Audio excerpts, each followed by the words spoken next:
There's been a question raised from time to time about bond numbers. People not in our fraternity may not understand it, but each person initiated by a chapter of the fraternity is given what we call today a bond number.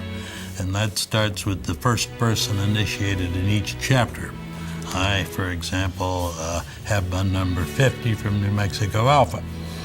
Well, I did an article for the Scroll a few years ago, and it was, the editor gave it the title that the founders died without knowing their bond numbers.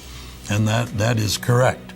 There were no numbers assigned from the very beginning. We went for many, many years. In fact, we went until 1919 without having bond numbers. At that time, the bonds from all the chapters were called in to the central office, which had been established here at that time.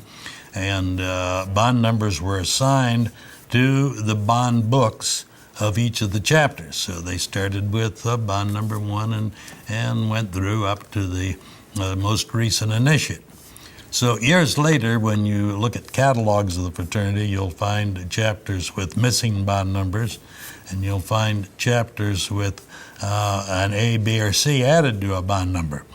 Well, that is explained this way. When the bond books came in, and everyone was issued a bond number, they learned later that some of these persons were transfer students affiliated with another chapter.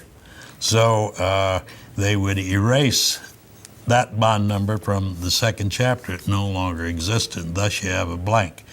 During the course of the years following 1919, they were open to the admission of other names that had been omitted one way or another.